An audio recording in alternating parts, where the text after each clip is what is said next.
Taxi! G'day mate, any chance you can take me to Bauer Boschev Lawyers?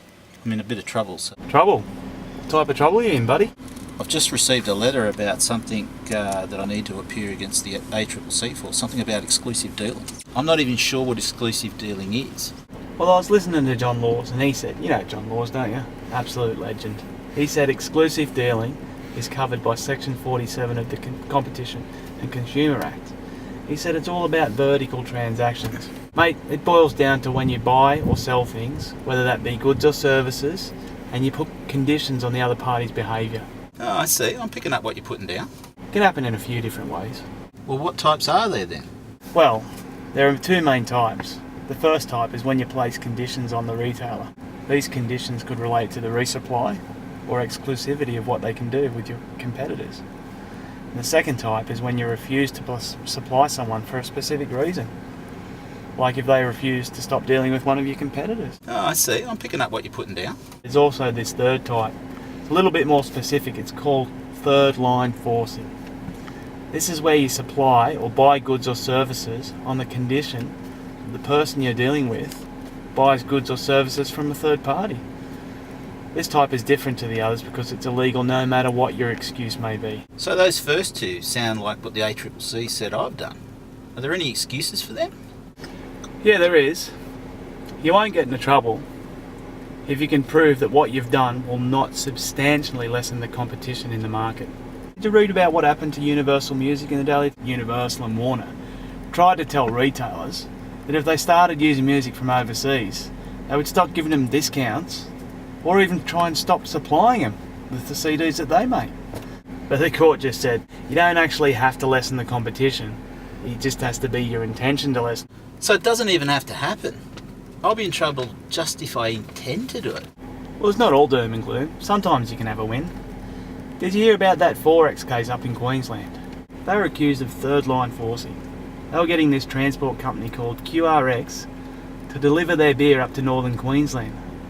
And another transport company, this William and Hodgins, wanted to get a part of the action. Castlemaine refused to let them pick up beer from the brewery, so Williams accused them of forcing the services on QRX onto retailers when there was a cheaper option. Oh, I see. I'm picking up what you're putting down. Well, Castlemaine won, buddy. They argued that they were delivering a package or bundle of goods and services to the retailers. And because it was a bundle, it was a single transaction of goods. Also, Castlemaine had the contract with QRX. And QRX and the retailers, well, they had nothing to do with each other. Oh, I see. I'm picking up what you're putting down. Have you also heard about the Outboard Marine case? Outboard Marine was a manufacturer and distributor of outboard boat motors. And Hector Investment, well, they were the retailer of outboard motors.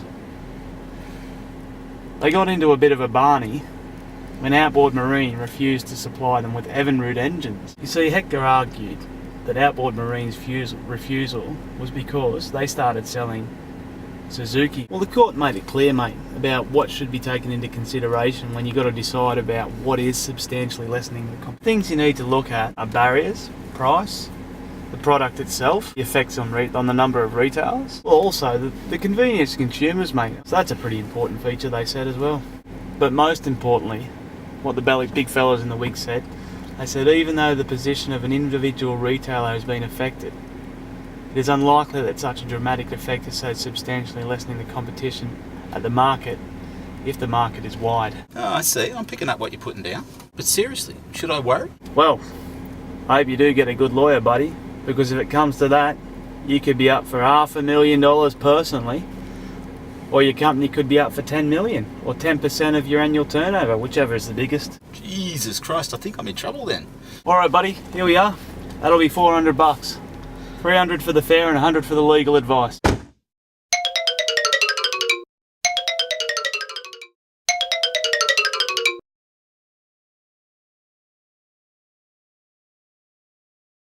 Oh, I see. I'm picking up what you're putting down.